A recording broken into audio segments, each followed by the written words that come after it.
오늘의 주요 뉴스입니다. 최해병 순직 사건을 수사 중인 경찰이 임성근 전 해병대 1사단장을 소환했습니다. 임 전 사단장은 수중수색을 지시하지 않았다며 수사에 적극 협조하겠다고 밝혔습니다. 김건희 여사에게 명품 가방을 건넨 최재영 목사가 피의자 신분으로 검찰에 출석했습니다. 최 목사는 김 여사가 대통령의 권력을 사유화한 게 사건의 본질이라고 주장했습니다.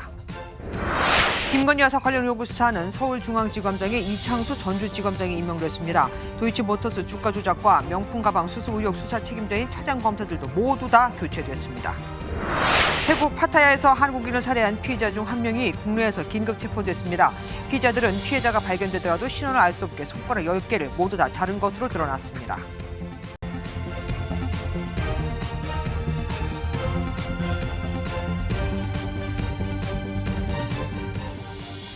명복을 빕니다. 유가족에게도 죄송합니다.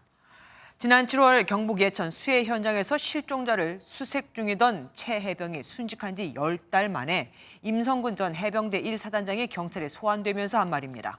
하지만 자신은 수중수색을 지시한 적이 없다면서 혐의를 부인했죠. 해병대 글자가 잘 보이도록 복장을 통일하라는 사단장의 지시로 장병들은 구명조끼조차 입지 않았던 것으로 드러났는데도 말입니다. 또한 전 사단장의 주장과 달리 수색을 지시하는 통화 내용도 이미 다 공개가 된 상태죠. 이 사건의 핵심은 해병대 수사 과정에 대통령실과 국방부가 외압을 행사했는가 여부입니다. 그래서 최해병 특검법을 두고도 정치권은 저리 대치하고 있는 거고 또 오늘 소환에 정치권의 관심이 집중되고 있는 이유이기도 합니다. 저 소식 오늘은 심우영 기자가 준비했습니다. 전투복을 입은 임성근 전 해병대 1사단장이 경북경찰청으로 들어옵니다. 최상병이 순직한 지 10달 만 굳은 표정의 임 전 사단장은 최 해병과 유가족에게 사과했습니다. 작전 임무 수행 중에 안타깝게 순직한 고 최 해병의 명복을 빕니다. 또 유가족분들에게도 이 자리를 빌어서 다시 한번 깊이 죄송하다는 말씀을. 하지만 자신은 수중수색을 지시하지 않았다며 혐의를 부인했습니다. 각종 허위의 사실과 주장들이 난무했습니다. 심지어 제가 하지도 않는 수중수색 지시를 제가 했다고 10개월째 주장하고 있습니다. 당시 현장 작전 통제권이 육군 54단에 있었고 자신은 지휘권이 없었다는 겁니다. 그러나 임 전 사단장이 수중수색을 지시한 듯한 정황이 담긴 녹취가 공개되기도 했습니다. 지금 너무 많이 와. 지금 방금 연원님 안 그래도 전화 오셨는데 사단장님께서 옆에 계신데 정상적으로 하라고 16시까지인가라고 하라고 하셨답니다. 임 전 사단장은 여단장이 의견을 물어보길래 본인은 의견을 제시한 것일 뿐 지시를 한 것은 아니라는 입장입니다. 지금까지 50명 넘는 피의자와 참고인이 경찰에 소환됐고 수사는 막바지를 향해 가고 있습니다. 경찰은 그동안의 수사 자료와 다른 피의자들의 진술을 토대로 임 전 사단장에 대한 혐의를 밝히는 데 집중할 방침입니다. MBN 뉴스 심은영입니다. 대통령의 거부권은 본인이 수사 대상인 사건의 수사를 회피하라고 준 게 아니다. 윤석열 대통령이 최해병 특검법의 거부권 행사를 시사한 데 대한 야권의 반응입니다. 더불어민주당 초선 의원들은 대통령실이 있는 용산을 찾아 특검 수용을 촉구했고 조국 혁신당은 거부권 행사는 탄핵 사유라고까지 주장하고 있는데 하지만 대통령이 최상병 사건에 연루됐는가는 아직 추정이라 과한 해석이라는 주장도 나옵니다. 이병주 기자입니다. 용산 대통령실 앞에 더불어민주당 소속 초선 당선인들이 모였습니다. 지난 2일 국회를 통과한 최해병 특검법 수용을 촉구하기 위해서입니다. 진실을 밝혀달라는 국민의 당연하고 상식적인 요구에 이제라도 책임을 다해 주십시오. 최해병 특검을 전면적으로 수용해 주십시오. 윤석열 대통령이 최근 기자회견을 통해 밝힌 선수사 후 특검 입장에 대해서는 지금까지 도입된 15차례 특검 중 국정농단 특검을 비롯한 6건이 기존 수사가 끝나지 않고 출범했다고 주장했습니다. 조국 혁신당의 지원 사격도 이어졌습니다. 지난 10일 시작된 국회 천막 농성장을 방문해 대통령 탄핵까지 거론했습니다. 대통령이 거부권 행사하는 것은 헌법이 규정한 거부권 취지에 정면으로 역행하는 헌법 위반 사안이라 생각합니다. 헌법 위반은 곧 탄핵 사유에 해당이 됩니다. 민주당 내에서는 22대 국회에서 대통령의 거부권을 제한하기 위해 원포인트 개헌을 하자는 제안도 나왔습니다. 이르면 내일 윤 대통령이 최혜병 특검법에 대한 거부권을 행사할 거란 관측이 나오는데 민주당은 야권 공동 장외투쟁까지 불사한다는 방침이라 전국은 더 얼어붙을 전망입니다. MBN 뉴스 이병주입니다. 아무것도 받지 않았다면 아무 일도 일어나지 않았다. 김 여사가 고가의 선물을 받는 등 권력을 사유화한 게 이 사건의 본질이다. 김건희 여사에게 명품 가방을 건넨 최재형 목사가 검찰에 출석하면서 한 말입니다. 최 목사가 가방을 준 행위가 직무 관련성이 없다면 처벌받을 사람도 아무도 없을 것이고 직무 관련성이 인정된다면 최 목사가 처벌을 받는 건 물론 윤 대통령도 조사를 받게 되겠죠. 현장에 나가 있는 취재기자 연결해 보겠습니다. 이혁재 기자, 최 목사 조사가 시작된 지 9시간이 넘었습니다. 네, 이곳 서울중앙지검에서는 최재형 목사가 오전 9시 30분쯤 출석했으니 벌써 9시간 넘게 조사가 진행 중입니다. 조사는 밤늦게 종료될 것으로 예상되고 있습니다. 최 목사는 지난 2022년 9월 김 여사에게 300만 원 상당의 명품 가방을 건네는 모습을 촬영한 영상을 공개한 뒤 처음으로 검찰 조사를 받은 건데요. 최 목사는 출석하면서 기자들과 만나 함정 취재가 아닌 공익 목적의 잠입 취재였다고 강조했습니다. 이 사건의 본질은 김건희 여사가 대통령의 권력을 사유화한 사건, 아무것도 받지 않았으면 아무 일도 일어나지 않았습니다. 또 자신 말고도 선물을 건네려 대기하고 있던 다른 사람들에 대한 확인도 필요하다고 주장했습니다. 검찰 조사는 직무 관련성 입증에 초점이 맞춰져 있는 거죠. 네, 그렇습니다. 검찰은 최 목사가 김 여사와 어떤 대화를 나눴는지 등 사실관계를 파악하기 위한 조사를 진행했습니다. 앞서 검찰은 최 목사 측에 김 여사와 나눈 대화 기록이나 카카오톡 대화 내용을 제출해달라고 요청했는데요. 최 목사는 해당 자료들을 의혹을 보도한 서울의 소리 측에 모두 제공해 제출할 자료가 없다는 입장을 보였습니다. 검찰은 최 목사가 방송 등에 출연해 발언한 내용들이나 서울의 소리 측이 가지고 있는 자료를 분석해 직무 관련성 여부를 들여다볼 것으로 보입니다. 청탁금지법상 직무 관련성이 입증되지 않으면 이번 사건에 처벌받을 사람이 없을 가능성이 높고 만약 입증된다면 최 목사의 처벌 가능성도 점쳐집니다. 검찰은 최 목사 조사를 마친 뒤 오는 20일에는 서울의 소리 측을 불러 조사할 예정입니다. 이후 김 여사를 소환할 것인지 조사 방식에 대한 조율도 이루어질 전망입니다. 지금까지 서울중앙지검에서 MBN 뉴스 이혁재입니다. 그런데 이 와중에 검찰 인사가 단행됐습니다.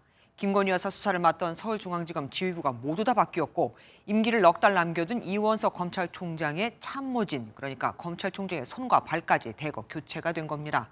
김 여사 수사와 관련한 대통령의 메시지라는 평가와 함께 사실상 총장 불신임이라는 해석까지 나오고 있는데요. 먼저 박은채 기자의 보도 보시고 뉴스 추적으로 이어가겠습니다. 법무부가 송경호 서울중앙지검장을 포함한 검사장급 검찰 인사를 단행했습니다.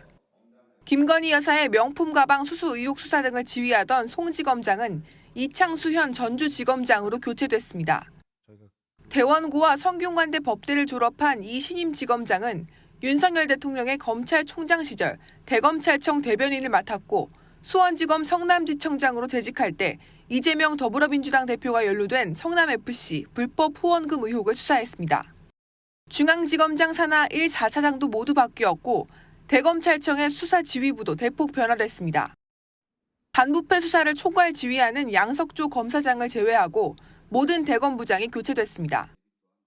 기획조정부장의 전무곤 수원지검 성남지청장, 공판 송무부장의 정의도 수원지검 안산지청장, 형사부장의 이진수 서울 북부지검장, 과학수사부장의 허정 고양지청장, 마약 조직범죄부장의 노만석 제주지검장이 각각 임명됐습니다. 법무부는 장관 취임 후 상당 기간 공석으로 유지되어온 일부 보직의 공백을 해소했다며 업무 능력과 전문성, 리더십을 고려해 최우수 자원을 신규 보임했다고 설명했습니다. MBN 뉴스 박은치입니다.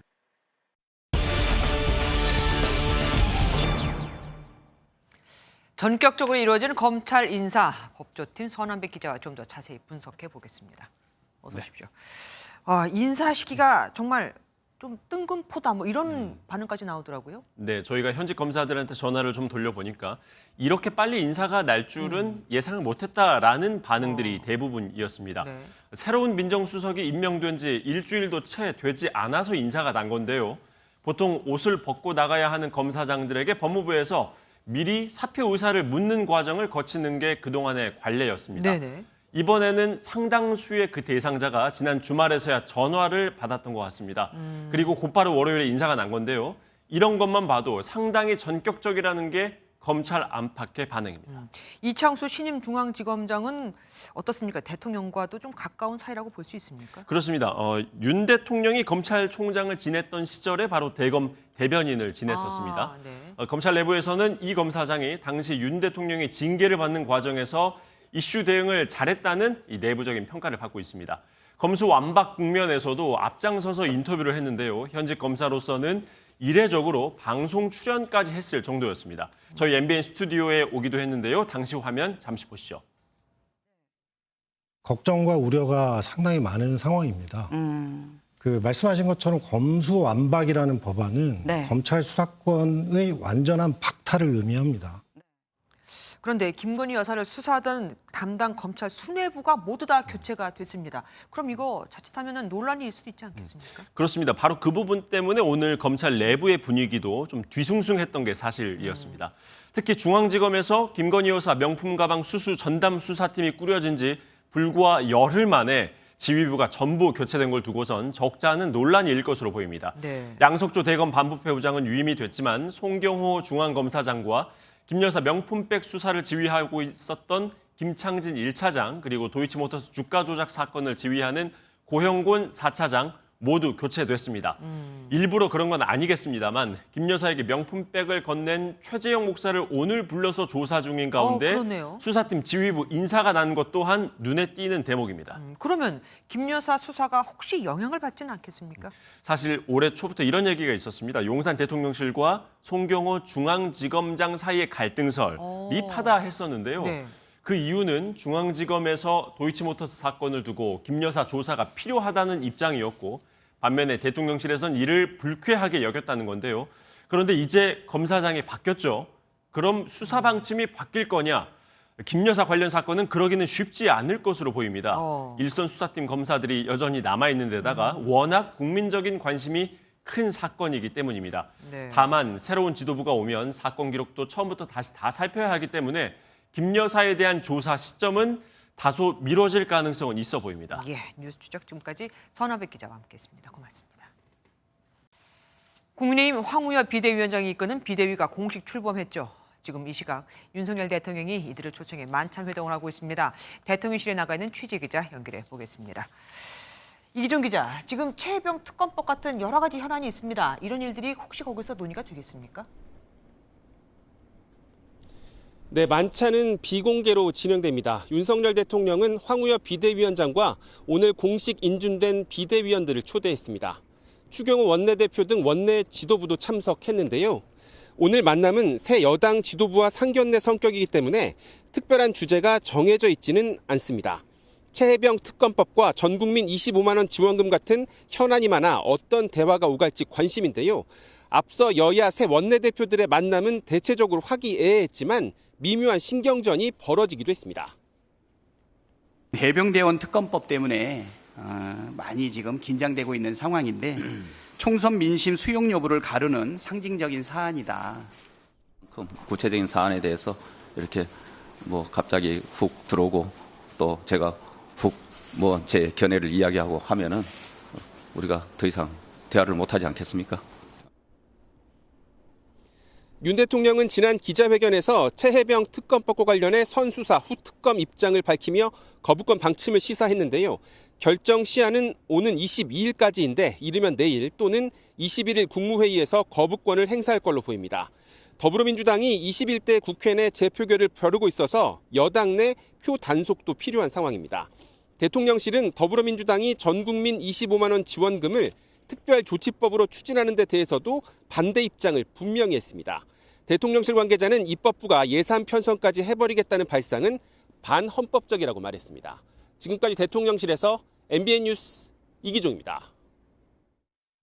어느 때보다 경쟁이 치열했던 22대 국회 전반기 의장 선거를 앞두고 더불어민주당 친명계 후보가 추미애 당선인으로 빠르게 정리됐죠. 그 배경에 관심이 쏠리고 있습니다. 이재명 대표가 승인하지 않았다면 가능한 일이 아니라 이거죠. 일각에선 추상 당선인이 윤석열 대통령과 각을 세울 경우 이 대표의 부담이 줄어들 수 있기에 국회의장으로 추 당선인을 밀고 있다는 말도 나옵니다. 유승호 기자가 보도합니다. 후보 단일화로 국회의장 대선의 주인공이 된 추미애 당선인이 강조한 건 명심입니다. 순리대로 자연스럽게 갔으면 하는 바람입니다. 이렇게 말씀을 주셨죠. 다른 후보님한테는 그렇게 안 했다고 그래요. 이른바 명심을 바탕으로 친명계에서 후보 간 물밑 조정이 있었음을 인정한 겁니다. 정치권에선 이재명 대표 연인론과 맞물려 민주당이 추진하는 개혁 입법을 강성인 추 당선인이 의장으로서 지원해 성과를 낸다면 이 대표의 대권 가도에도 도움이 될 거란 판단이 깔렸다는 분석이 나옵니다. 추 당선인과 경쟁하는 우원식 의원은 자신이야말로 진짜 친명이라며 견제에 나섰습니다. 개혁과 혁신을 이야기하다 갑자기 선수, 나이, 관례 이런 거 얘기하니까 앞뒷말이 잘 안 맞는 거 아닌가.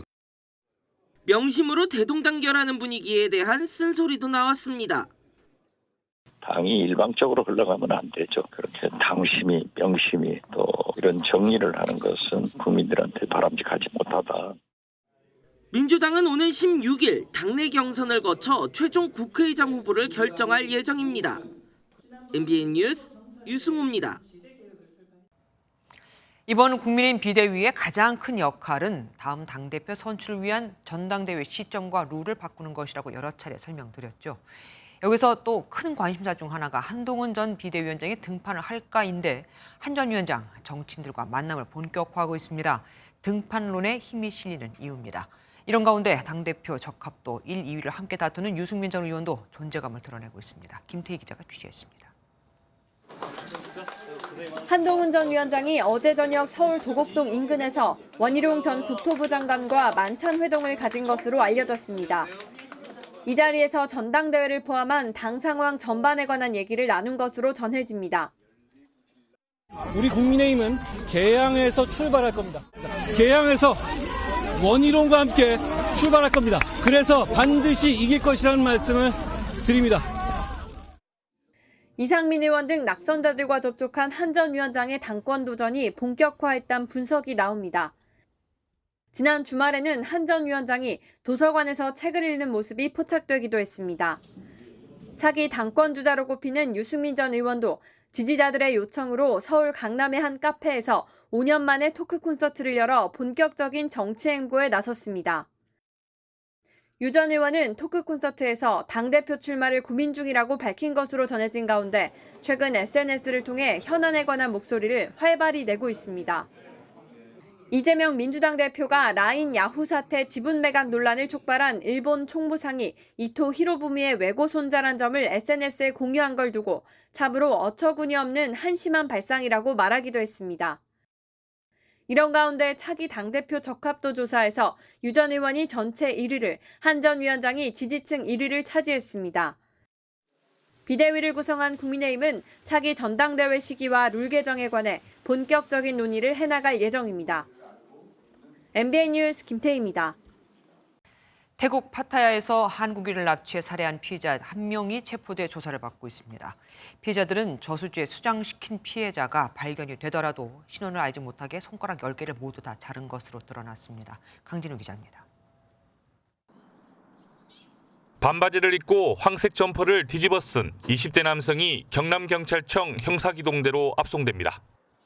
어젯밤 납치와 살해 혐의로 주거지인 전북정읍에서 긴급 체포된 겁니다. 이 남성은 피의자들과 함께 있었을 뿐 범죄에는 가담하지 않았다며 범행을 부인하는 것으로 알려졌습니다. 또 다른 피의자 2명은 미얀마와 캄보디아로 각각 도주한 것으로 드러났습니다.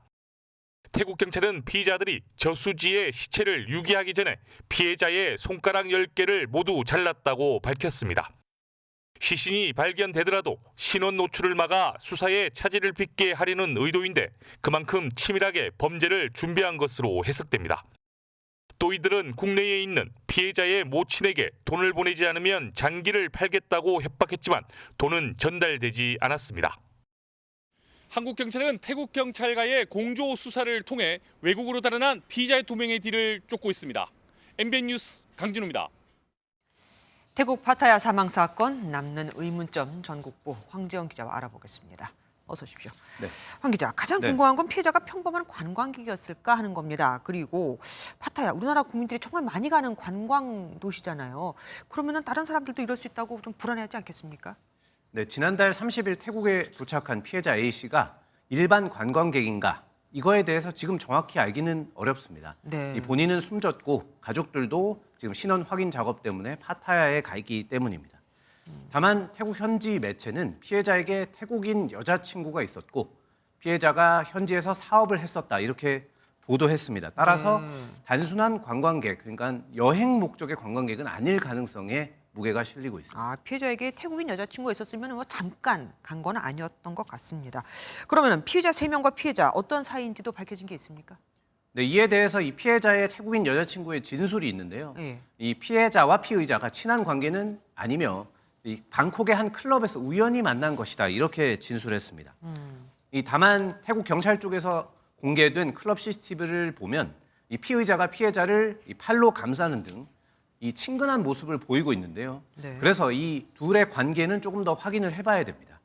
이 피의자들은 피해자가 마약을 버려서 피해를 입었으니 1억 1천만 원을 내놓으라 이렇게 피해자의 모친을 협박했죠. 맞아요. 이 태국 경찰은 마약 거래에 피해자가 연루됐을 가능성에 대해서는 그건 크지 않다 이렇게 판단하는 것으로 알려졌습니다. 네, 피해자 3명이 머물던 숙소에 CCTV를 모두 다 없앴습니다. 보통 사람이 이렇게 할 수 있을까요? 상당히 조직적인 일당 같이 보이기도 합니다. 그렇습니다. 이 피해자 시신을 유기한 파타야의 저수지 옆에 있는 숙소를 피의자들은 예약을 했었는데요. 네. 이들은 이 숙소를 떠나면서 CCTV를 모두 없애고 도주하는 치밀함을 보였습니다. 네. 사실 뭐 이 정도면 상당히 조직적인 범죄다 이렇게 볼 수 있는데요. 이 3명 모두 우리나라에서 전과가 있는 것으로 알려졌습니다. 이 도주한 2명 가운데 1명은 캄보디아에 있는 것으로 확인이 됐고 나머지 1명은 미얀마로 도주했다 이렇게 현지 매체를 통해 알려지고 있습니다. 이 경찰청은 이들의 여권을 이미 무효화했고요. 국제형사경찰기구를 통해 적색 수배를 내린 상태입니다. 이 태국 경찰에 이 공조를 강화하는 공문을 보냈고 주재관을 급파해서 신병 확보에 나섰습니다. 3명이 그러니까 다 각기 다른 나라에 지금 가 있는 형국이군요. 지금까지 전국부 황재형 기자와 함께했습니다. 고맙습니다. 네이버가 라인 야후 지분을 매각하는 것을 검토하고 있다는 소식에 네이버 노동조합이 반대 입장을 밝혔습니다. 지난 13년 동안 라인을 세계적 메신저로 키운 2,500여 명이 고용 불안에 놓일 것이라면서요.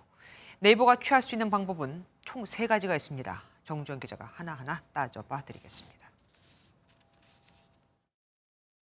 네이버 노동조합이 일본 정부가 촉발한 라인 사태 이후 첫 공식 입장문을 냈습니다. 노조는 라인 계열 2,500여 명의 구성원과 이들이 축적한 기술과 노하우에 대한 보호가 최우선이라고 강조했습니다. 특히 보안사고 대책으로 지분을 늘리겠다는 소프트뱅크 요구는 비상식적이라며 대한민국 노동자들이 부당한 대우를 받지 않도록 정부의 적극적이고 단호한 조치를 요구했습니다. 우리가 그동안 진짜 십수년 동안 만들어온 그 기술이 소프트뱅크로 아예 넘어가게 되는 걸 뜻하고 구성원들이 고용 불안에 빠질 수 있다는 점에서 절대 원점에서 재검토해야 되고 라인야후 최대 주주인 A홀딩스는 네이버와 소프트뱅크가 50%씩 출자해 네이버는 주식을 한 주만 넘겨도 라인야후의 주도권을 잃습니다. 앞으로의 시나리오는 3가지로 압축됩니다. 먼저 네이버가 지분을 전량 매각하는 방안입니다. 네이버 지분 가치는 10조 원대로 추산되는데 소프트뱅크가 모두 인수하기엔 재무적 부담이 커 가능성은 작다는 관측입니다. 둘째, 지분 일부 매각 방안으로 2대 주주로 내려오되 협업 관계는 이어갈 가능성입니다. 마지막으로 지분을 현상 유지하는 방안입니다. 개인정보 유출에 대한 보안만 강화하는 방안이지만 자본관계 재검토를 요구한 일본 총무성이 받아들일지는 미지수입니다. 라인야후의 글로벌 사업을 담당하는 라인플러스는 내일 직원 설명회를 열어 경영진의 입장을 설명할 예정입니다. MBN 뉴스 정주영입니다. 야권에선 반일 감정을 고리로 라인 사태를 정부의 외교 실패라고 몰아붙이고 있습니다. 더불어민주당은 조선 총독부나 할 일을 정부가 하고 있다고 비난했고 조국혁신당 조국 대표는 독도를 찾아가 매국을 중단하라고 소리 높였죠. 대통령실은 부당 조치에 대해 단호하고 강력히 대응하겠다면서도 야권을 향해선 반일 조장 프레임은 도움이 안 된다고 꼬집었습니다. 과거 죽창가가 무슨 도움이 됐느냐 이겁니다. 표선우 기자입니다. 민주당은 라인 사태 관련 정부 대응을 조선 총독부에 빗댔습니다. 기업의 디지털 영토 확장 노력이 물거품이 될 지경인데 정부는 강 건너 불구경만 하고 있다고 꼬집었습니다. 범정부 차원의 총력 대응으로 우리 기업을 지키십시오. 그렇지 않으면 매국 정부, 매국 정당이라는 비판을. 조국혁신당은 디지털 영토를 넘기는 제2의 을사늑약이라고 맹비난하는가 하면 독도를 방문해 공세를 이어갔습니다. 네이버가 어떤 결정을 내리든 우리 혁신당은 왜 사태가 이 지경이 되었고 윤석열 정부는 그동안 무엇을 했는지 국정조사를 통해 철저히 규명하겠습니다. 국민의힘은 야권이 반일 선동에 나섰다고 비판했습니다. 국익에 결코 도움이 안 됩니다. 대한민국의 국익 수혈에 필요한 것은 죽창가가 아니라 초당적인 협력일 뿐입니다. 대통령실도 반일 조장 정치 프레임은 국익에 도움되지 않는다며 초당적인 협력을 요청했습니다. 하지만 민주당은 외통위와 과방위에서 긴급 현안제기를 추진한다는 계획이라 라인 사태를 둘러싼 대치는 더 첨예해질 전망입니다. MBN 뉴스 표선우입니다. 제2의 홍콩 ELS 사태가 오는 걸까요? 5년 전 국내 금융기관에서 판매한 해외 부동산 펀드의 만기가 돌아오고 있는데 대규모 손실이 우려되고 있습니다. 판매 당시엔 부동산 경기가 좋았기에 확실한 수익 보장을 앞세우며 개인 투자자들을 모집했었고 그런데 그 사이 코로나19로 재택근무가 활성화되고 금리가 높아지면서 부동산이 공실률도 높아지고 팔리지도 않고 있는 겁니다. 먼저 해외 부동산 펀드의 실태는 어떤지 기경 기자가 보도합니다. 신원 확인을 거친 후 사람들이 회의장으로 들어갑니다. 2019년 거래하던 은행을 통해 해외 부동산에 투자하는 교보증권 로얄클래스 사모펀드에 가입한 사람들입니다. 가입 당시보다 해외 부동산 가치가 20% 가까이 떨어졌는데도 팔리지 않아 수익은커녕 투자금 회수조차 장담하기 어렵습니다. 나이도 많고 5년 동안 기다렸는데 앞으로 언제까지 이제 이런 걸 생각할 때 굉장히 답답하죠. 매각을 하든 아니면 이 구조에 대해서 수익자 보호를 위해서 본인들이 뭐 해야 된다는 이런 거라도 표현이 돼야 되는데 뭐 그런 표현은 전혀 없었습니다. 전 세계적으로 부동산 시장이 호황이던 5년 전 불티나게 팔린 해외 부동산 펀드는 코로나19와 고금리로 부동산 가치가 떨어지며 일부 펀드의 손실률은 80%를 넘었습니다. 지난해 말까지 남아있는 해외 부동산 펀드 판매 잔고는 국민은행이 8,206억 원, 하나은행이 615억 원, 신한은행이 269억 원, 우리은행이 139억 원으로 총 1조 원에 육박합니다. 금리가 조금 안정이 되고 어느 정도 시장 상황이 나아져서 이 가격을 이제 팔게 되면 그때는 이제 뭐 가격이 이제 더 오를 수도 있고 하다 보니까. 하지만 금리 인하가 멀어지고 있는 데다 부동산 가격이 오를 때까지 기다리기 어려운 고령 가입자들도 많아 대규모 손실이 불가피한 펀드도 적지 않습니다. 일부 은행은 판매 과정에서 수익률을 부풀리고 위험을 제대로 알리지 않았다는 의혹마저 제기돼 제2의 홍콩 ELS 사태가 우려되고 있습니다. MBN 뉴스 길기범입니다. 실제로 취재 기자가 만난 80대 해외 부동산 펀드 가입자는 은행 직원이 월세 상품이라고 얘기했다고 털어놨습니다. 또 다른 70대 가입자도 가입 때 위험성을 전혀 듣지 못했다고 주장하고 있고요. 은행 측은 충분히 위험성을 고지했다고 밝히고 있지만 제2의 홍콩 ELS처럼 불안전 판매 의혹은 커지고 있습니다. 최은미 기자가 보도합니다. 난청으로 보청기를 껴야만 대화가 가능한 83세 김모 씨. 실버타운에 들어가기 위해 모아둔 3억 원 넣어둘 곳을 찾다 2019년 우리은행에서 월세를 받을 수 있다며 한 상품 가입을 권유받았습니다. 해외 부동산 펀드였습니다.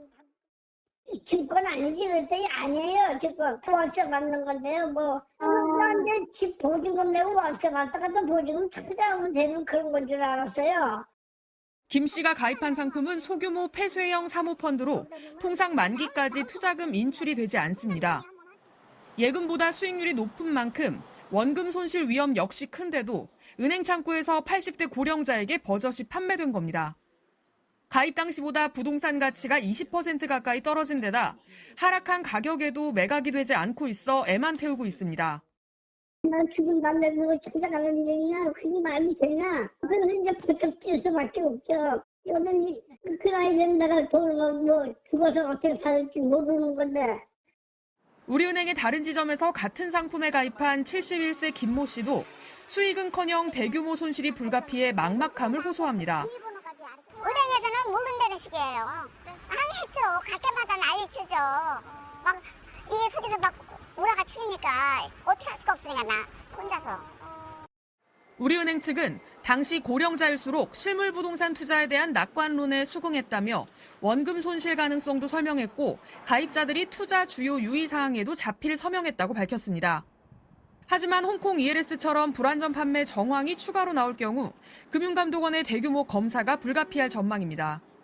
MBN 뉴스 최은미입니다. 연인을 살해한 혐의로 구속된 의대생 살인사건 관련 수사 속보입니다. 해당 피해자는 미리 구매한 흉기로 범행을 저질렀는데 범행 현장에 또 다른 물품이 있었던 것으로 드러났습니다. 백길종 기자가 단독 보도합니다. 지난 6일 20대 의대생 A씨는 범행 5시간 전 경기 화성시의 한 대형마트에서 흉기를 구매한 것으로 조사됐습니다. 범행 직후에는 연인이자 피해자의 혈흔이 묻은 자신의 옷을 갈아입은 것으로 드러났습니다. 경찰이 계획범죄 가능성이 높다고 판단한 이유들입니다. 그런데 MBN 취재 결과 범행 현장에서 테이프가 발견된 것으로 나타났습니다. A씨는 경찰의 추궁 끝에 범행에 필요할 것 같아 준비했다는 취지로 진술한 것으로 전해졌습니다. 당시 테이프가 실제로 사용된 정황은 없는 것으로 전해졌는데 왜 테이프를 범행 현장에 가져왔는지는 밝혀져야 할 부분으로 보입니다. 다만 사전에 준비한 또 다른 물건이 발견됨에 따라 A씨의 계획범죄 정황은 좀 더 짙어졌다고 경찰은 보고 있습니다. 경찰 관계자 역시 범행 당일보다 그 전에 계획을 세우거나 도구를 준비한 정황이 나왔다며 당일에 우발적으로 범행을 저지른 것은 아니라고 밝혔습니다. 경찰은 내일 A씨를 검찰로 넘기는 한편 사이코패스 진단검사도 시도해볼 방침입니다. MBN 뉴스 백길종입니다. 현직 고등학교 교사가 제자들이 먹을 급식 재료를 몰래 빼돌려 중고 장터에 팔다가 덜미가 잡혔습니다. 자신을 숨기려고 그랬을까요? 구매자는 만나지 않고 아파트 무인 택배함을 통해서만 거래했습니다. 강세훈 기자가 단독 취재했습니다. 중고물품 거래 사이트에 올라온 판매 글입니다. 딸기잼부터 쫄면, 우유, 참치액, 당면까지 종류도 다양합니다. 확인된 것만 30건이 넘습니다. 판매 글을 올린 사람은 전북 익산의 한 고등학교에서 근무하는 현직 교사였습니다. 학생들이 먹을 급식 재료를 빼돌려 중고장터에 판매한 겁니다. 급식 학교니까 급식이 새벽에 들어와. 그 새벽에 들어오니까 누구도 그때 다시 와볼 수는 없죠. 쪄낸 지 얼마 안 된 떡도 판매한다며 올렸는데 제조사 이름이 적힌 스티커도 함께 올렸다가 덜미가 잡혔습니다.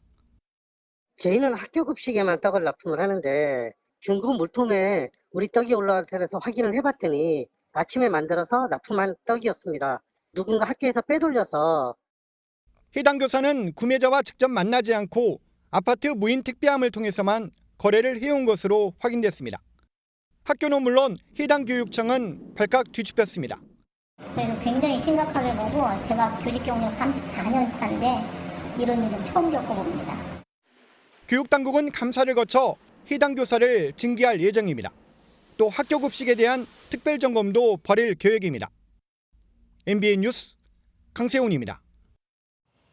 마트에서 물건을 주문합니다. 그리고는 배송을 받으면서 계산을 하겠다고 하고는 담배만 미리 좀 갖고 간다고 얘기합니다. 하지만 물건을 갖다 주러 간 곳은 엉뚱한 주소였죠.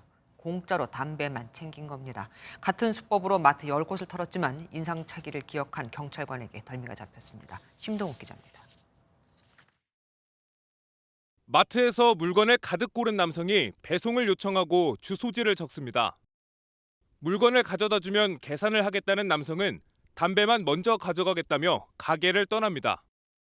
하지만 주소는 가짜였습니다. 배달을 해주시면 그때 담배값이랑 다 돈을 드리겠다 이러고 이제 담배는 가벼우니까 그것만 들고 나가신 거예요.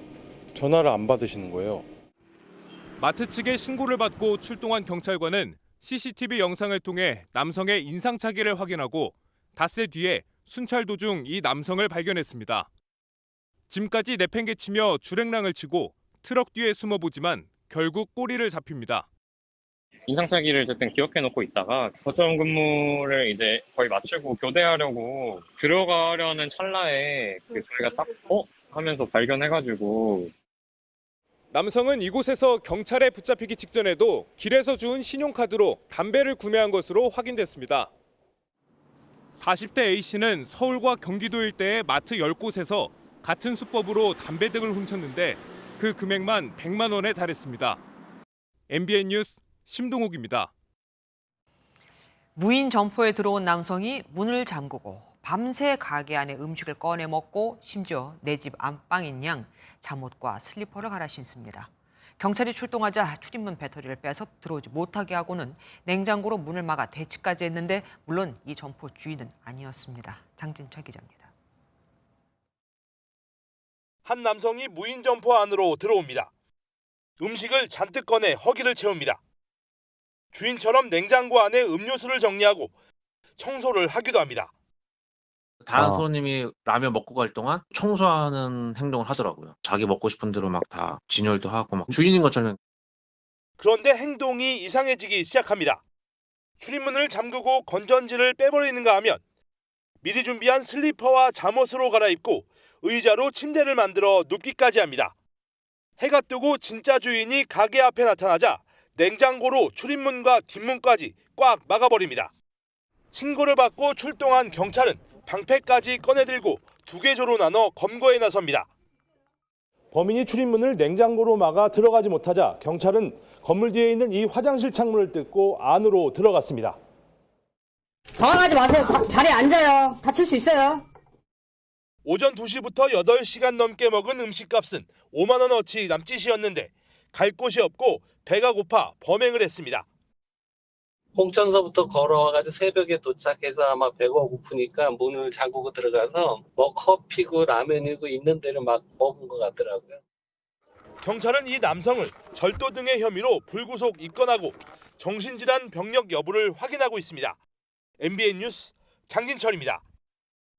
보수단체에서 대북 전단 30만 장을 대형 풍선에 매달아 북한을 향해 날려보냈습니다.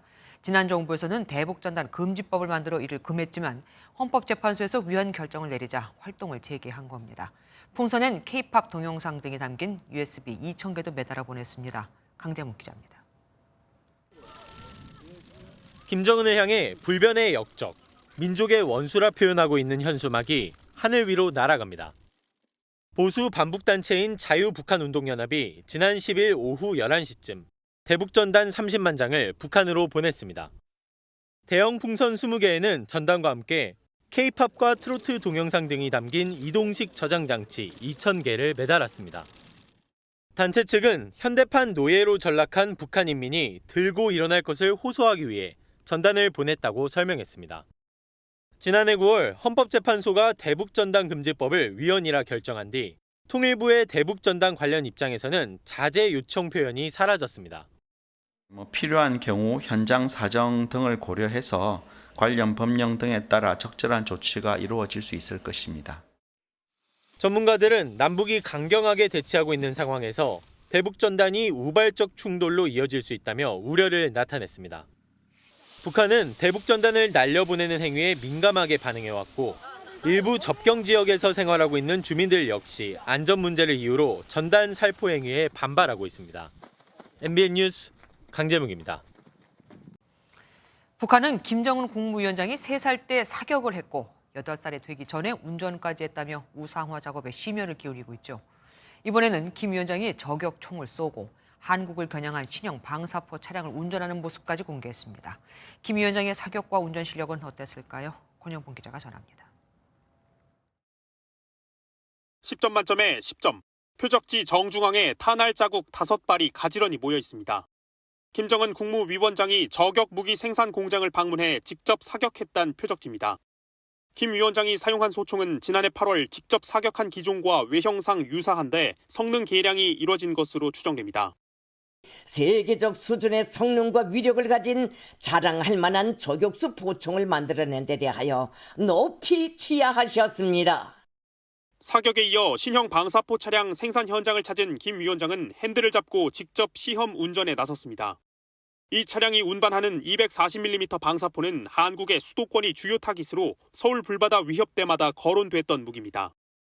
우리식의 방사포차들을 꽝꽝 만들어내기 위하여서는 포차들의 성능을 부단히 향상시키는 데 중심을 두고 이 같은 행보는 대남 위협은 물론 러시아나 중동 등을 겨냥한 무기 수출까지 염두에 둔 것으로 해석됩니다. 대외적으로 무기 판매를 위한 목적, 그리고 적에게 억제를 과시하는 부분, 이게 다 골고루 다목적으로 내포되어 있다고 보여집니다. 특히 김 위원장이 시험 운전한 차량에 실리는 신형 방사포는 유도 기능이 포함돼 우리 군의 방어망에 새로운 위협이 될 것으로 보입니다. MBN 뉴스 권용보입니다. 우리 외교부 장관으로는 6년 반 만에 베이징을 찾은 조태열 장관이 지금 왕이 중국 공산당 중앙정치국 위원 겸 외교부 장과 만나고 있습니다. 조 장관은 이번 회담을 한중 관계에 새로운 모멘텀을 만들 중요한 첫 걸음이라고 평가했죠. 베이징 연결해 보겠습니다. 윤석천 특파원, 지금도 한중 외교장관 만나고 있는 겁니까?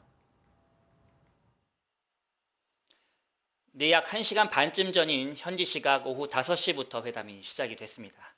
왕이 외교부장은 모두 발언에서 한중 관계가 직면한 어려움과 도전이 크게 증가했다면서도 양국이 함께 노력해 수교의 초심을 견지하자고 말했습니다. 이에 대해 조태열 장관은 이번 방문에서 양국 간 얽혀있는 실타래를 하나씩 풀어서 한중 관계가 앞으로 나아가도록 물꼬를 트는 첫걸음이 되어야 한다고 생각한다고 답했습니다. 또 우리 정부는 한중 관계를 중시하는 일관된 입장 아래 상호 존중과 호혜, 공동 이익을 바탕으로 건강하고 성숙한 방향으로 양국 관계를 발전시키길 희망한다고 덧붙였습니다. 조 장관은 회담에 앞서 출국대 기자들과 만나서는 원칙에 관한 문제는 우리 입장을 분명히 밝히겠다고 강조했습니다. 중국의 탈북민 북송 정황이라던가 북핵이나 북러 군사협력 문제에서 중국의 적극적인 역할도 주문하겠다는 계획입니다. 북한의 문제는 우리 안보의 가장 큰 현안이고 중국이 중요한 역할을 해야 할 그런 문제이기 때문에 끊임없이 양자 협의에서 의제로 올라 있었고 이번에도 당연히 중요한 협의 사항의 하나가 될 텐데. 조 장관은 시진핑 주석을 예방할 것인지에 대해서는 아직 정해진 바가 없다고 말했습니다. 지금까지 베이징에서 전해드렸습니다. 지난해 최악의 산불이 발생했던 캐나다 서부에 또 산불이 번지고 있습니다. 이미 이틀 만에 여의도 면적의 34배가 타버렸는데요. 주민 수천 명에겐 대피령이 내려졌고 인근 병원도 폐쇄됐습니다. 워싱턴에서 최준학 특파원입니다. 지난 10일 캐나다 서부 브리티시 컬럼비아주 도로 멀리서 산불이 번지는 모습이 포착됐고 하늘은 검은 연기로 뒤덮였습니다.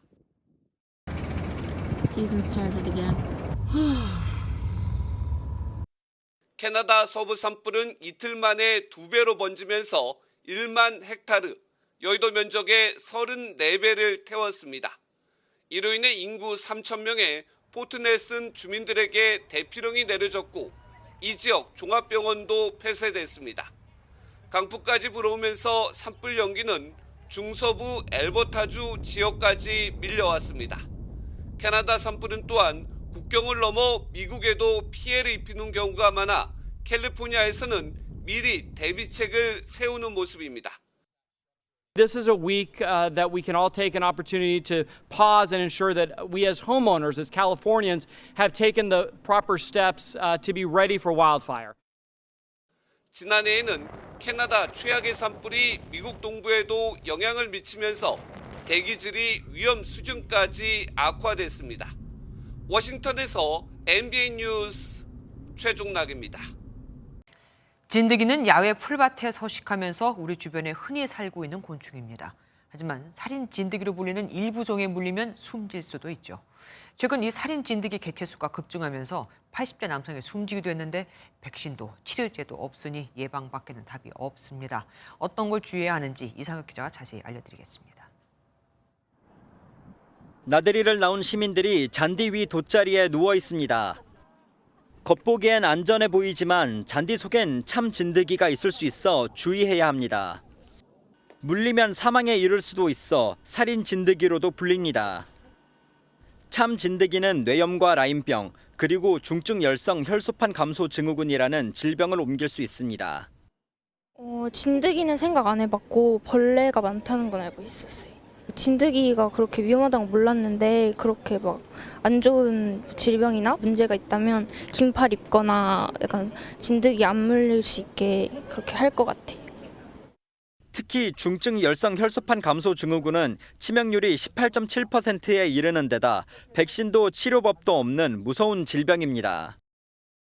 진드기에 물리지 않게 물리적인 차단으로 해서 옷을 이제 상의나 하의를 이제 긴 팔, 긴 바지를 입고 양말도 길게 올려서 신으시고 목을 덮는 모자도 도움이 될 것이고. 올해 4월은 지난해보다 기온이 평균 1.8도 올라 참 진드기의 번식과 활동이 더욱 왕성해졌습니다. 참 진드기의 숫자는 지난해보다 29.6% 증가했고 평년에 비해서는 37.5% 증가한 것으로 드러났습니다. 풀숲에 들어간 뒤엔 주기적으로 기피제를 사용하고 목욕 후에 진드기에 물리지 않았는지 확인해야 합니다. 진드기에 물렸다면 핀셋으로 깔끔하게 제거하고 물린 부위를 소독한 뒤 가까운 의료기관을 방문해야 합니다. MBN 뉴스 이상엽입니다.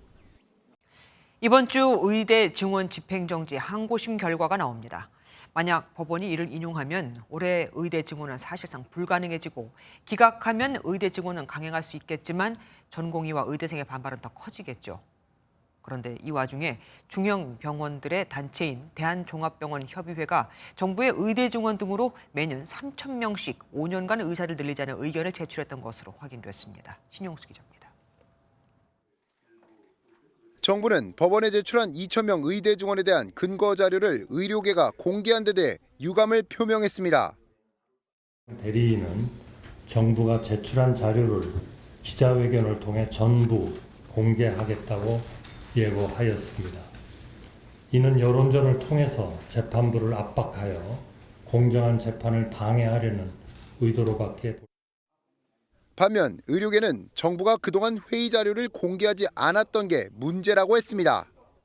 소송은 공개 재판주의가 원칙입니다. 이렇게 중요한 재판인 경우에는 모든 소송 자료가 국민들에게 공개돼야 됩니다. 정부가 소송 방해 행위를 하고 있다는 것을 분명히. 증원 근거에 대해서도 의정 간 공방전이 이어졌습니다. 정부는 의대 증원을 결정하는 보건의료정책심의위원회 회의에서 참석한 의원 중 대다수가 증원에 찬성했다고 강조했습니다.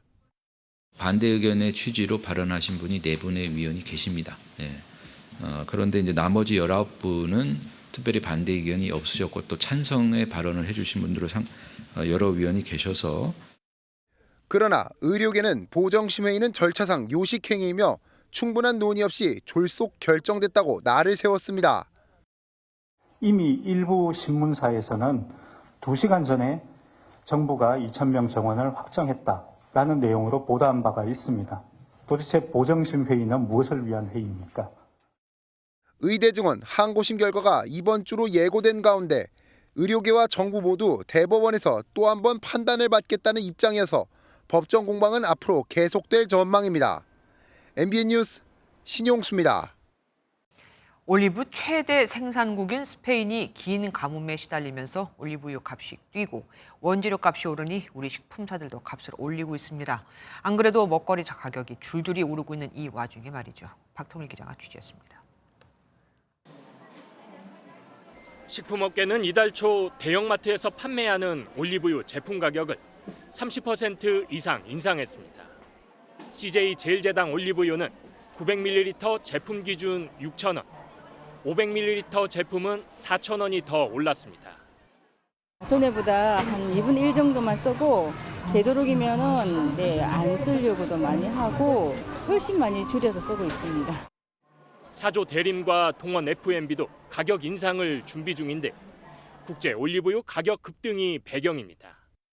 폭염과 가뭄으로 수확량이 반토막 나면서 1년 새 40% 넘게 오른 겁니다. 2년간 지속된 가뭄에 올리브유 가격이 2배 넘게 뛴 스페인 마트에선 도난 방지를 위한 잠금 장치가 등장하기도 했습니다. This is the store version of olive oil in Spain at Mercadona. It's $9.55 for 1 liter of olive oil. This used to be $4 2 years ago. 100% 스페인산 올리브유만 사용해오던 프랜차이즈 BBQ는 이미 지난해부터 해바라기유를 절반씩 섞어 원가 절감에 나섰습니다. 어떻게 감내할 수 있을 것인지 고민하던 차에 50% 비율을 적용을 하게 됐는데요. 사실 지금 충분한 상황은 아니고 버티고 있는 위기라고 보시면 됩니다. 환율 급등과 원자재 수급 불안 속에 먹거리 가격 인상이 이제 시작이라는 우려가 나옵니다. MBN 뉴스 박통일입니다. 라인 사태로 일본에서 홍역을 치르고 있는 네이버. 국내에서는 공정위로부터 과장 광고 의혹을 받고 있습니다. 제휴 카드와 유료 멤버십을 홍보하면서 월 1,000만 원이 넘는 포인트를 쌓을 수 있다고 과정 광고를 했다는 게 의혹의 골자입니다. 고정수 기자입니다. 현재 노출된 네이버의 제휴 카드 광고입니다. 카드 사용 시 멤버십을 포함해 최대 10%의 포인트 적립이 가능하다고 쓰여 있습니다. 그런데 2년여 전 광고 문구는 좀 달랐습니다. 월 최대 적립 포인트가 1,000만 원이 넘을 수 있다는 겁니다. 공정거래위원회는 이 같은 과장 광고 의혹에 대해 최근 공소장 격인 심사보고서를 발송했습니다. 심사보고서엔 멤버십 적립 5%의 경우 월 적용 금액을 20만 원으로 제한하고 혜택 정보를 소비자가 찾기 어려운 곳에 뒀다는 의견이 담겼습니다. 또 공정위는 네이버가 멤버십 가입 유도를 위해 무료 초대 회원과 해지 회원을 가입자 수에 포함시켰다고 보고 있습니다. 제재 여부와 수위 결정 절차인 전원회의가 남았지만 조사당국은 표시광고법을 위반한 행위라며 제재 의견을 낸 것으로 알려졌습니다. 네이버가 제휴카드와 유료 멤버십을 홍보하면서 혜택을 부풀리는 행위가 거짓 과장의 표시광고에 해당한다면 표시광고법 위반일 수 있고 과징금 등의 처분에 처해질 수 있습니다. 네이버는 혜택 포인트 산출 방식에 대해선 공개하지 않은 채 당시 광고는 한정 이벤트 성격이었다며 공정위 조사에 성실히 임하겠다고만 밝혔습니다. MBN 뉴스 고정수입니다. 정부가 저축은행과 건설업계에 폭탄으로 떠오른 PF 부실 문제에 칼을 빼들었습니다. 전체 230조 원 규모의 PF 사업장 중 회생이 불가능한 10%는 과감하게 정리하겠다는 건데, 그런데 여기에 서울 강남의 사업장들도 일부 포함이 되어 있는 것으로 알려져 건설업계와 금융권의 반발이 예상됩니다. 부동산 경기가 좋아질 때까지 버티겠다 이거죠. 김태형 기자가 보도합니다. 서울 개포동의 한 도시형 생활주택입니다. 3월 만기가 도래한 PF 대출을 상환하지 못해 주택 78채를 모두 공매에 넘겼지만 8차례 진행되는 동안 고작 3채만 팔렸습니다. 태형건설 워크아웃 이후 금융당국이 주저하는 사이 PF 대출 연체율은 2.7%까지 높아졌고 결국 당국이 대응책을 내놨습니다. 먼저 사업장 평가 대상을 기존 135조 원에서 230조 원으로 확대하고 새마을금고 PF 대출도 포함시켰습니다. 이 가운데 최대 10%로 추정되는 부실 우려 사업장은 경공매를 통해 강제 매각을 추진하기로 했습니다. 크게 보면 한 90에서 95% 정도는 저희가 정상 사업장으로 일단 볼 수 있지 않을까 그렇게 생각을 하고 있습니다. 캠코가 인수한 사업장을 나중에 재매입할 수 있는 우선 매수권을 주고 금융회사 손실 발생 시 임직원 면책도 해줄 계획입니다. 하지만 금융사나 건설업계 모두 막대한 손해를 보며 사업장을 팔기보단 부동산 경기 회복 때까지 버티기에 나설 가능성도 적지 않습니다. 일부러 공매나 이런 것들 절차를 진행하지 않고 그냥 악성 채권으로 보유하고 있는 경우도 꽤 있거든요. 근데 이제 이게 정리가 되면 손실이 확정되다 보니까 시행업계는 이번 조치가 오히려 공급 단절을 가져오고 중후순위 채권을 가진 시공사와 금융권의 도미노 부실로 이어질 거라며 반발하고 있습니다. MBN 뉴스 김태형입니다. 수십억 원 상당의 회사 돈을 빼돌린 의혹을 받는 이호진 전 태광그룹 회장이 또다시 구속기로에 놓였습니다. 특사로 복권이 된 지 1년도 안 됐는데 말이죠. 태광그룹 측은 전 경영진이 자기들 잘못을 이 전 회장에게 떠넘기려는 것이라고 해명하고 있습니다. 박혜빈 기자가 보도합니다. 경찰이 횡령과 배임 혐의를 받는 이호진 전 태광그룹 회장에 대해 구속영장을 신청했습니다. 지난해 8월 광복절 특사로 복권된 지 1년도 되지 않아 이 전 회장은 또다시 구속기로에 섰습니다. 이 전 회장은 그룹 계열사를 동원해 수십억 원의 비자금을 조성하고 골프장 태광CC를 통해 계열사의 공사비를 부당 지원한 혐의를 받습니다. 경찰은 지난해 이 전 회장 자택과 계열사, 본사 등을 압수수색하고 올 초 이 전 회장에 대한 출국 금지를 요청하는 등 전방위적으로 수사를 진행해왔습니다. 태광그룹 측은 이 전 회장의 혐의 대부분이 그룹 경영을 총괄했던 전 경영 책임자가 저지른 일이라며 사법 처리 위기에 처하자 책임을 떠넘기고 있다고 해명했습니다. 한 10년 정도 이제 아예 경영권에서 손을 떼고 계셨던 상황이기 때문에 갑자기 본인의 의사로 이렇게 됐다? 이렇게 말씀을 드리기에는 조금 적절치 않지 않느냐. 이 전 회장에 대한 구속영장 심사는 사흘 뒤인 16일 오전 서울중앙지법에서 열릴 예정입니다. MBN 뉴스 박혜빈입니다.